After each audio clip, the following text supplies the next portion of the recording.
निर्दलीय प्रत्याशी पवन सिंह काराकाट से चुनाव जीत सकते हैं। नमस्कार दोस्तों, मैं हूं निश राजपूत, आप देख रहे हैं निश राजपूत ऑफिशियल। आज के इस वीडियो में हम इसी के बारे में बात करने वाले, इसलिए वीडियो को शुरू से लेकर अंत तक देखिएगा। अगर हमारे चैनल पर नए हैं तो चैनल को सब्सक्राइब कर लीजिएगा, क्योंकि भोजपुरी की ताज़ा और सही खबरें सबसे पहले हमारे चैनल पर आता है। तो जैसे कि आप लोग को पता ही है कि वोटिंग हो चुका है और सभी कैंडिडेट के वोट ईवीएम मशीन में कैद हो गए हैं और पवन सिंह का भी वोट ईवीएम मशीन में कैद हो गया। अब कोई भी किसी भी प्रकार का न्यूज बनाए, उससे किसी का कोई घंटा फर्क नहीं पड़ने वाला। पर्सनली मैं पवन सिंह के बारे में बोल रहा हूँ। अब कोई भी पत्रकार कुछ भी बनाए, कुछ भी गलत न्यूज बनाए, तो पवन सिंह का उससे घंटा फर्क नहीं पड़ने वाला है।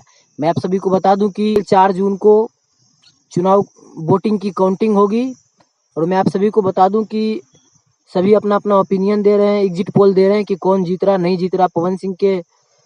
पवन सिंह के बारे में काराकाट लोकसभा से बहुत से लोग ओपिनियन दे रहे हैं कि पवन सिंह जीत रहे हैं, कोई बोल रहे हैं पवन सिंह हार रहे हैं। तो मैं आप सभी को बता दूं, एक बहुत बड़ा चैनल है TV9 भारतवर्ष के नाम से, ये चैनल बता रहे हैं कि निर्दलीय प्रत्याशी पवन सिंह चुनाव जीत सकते हैं।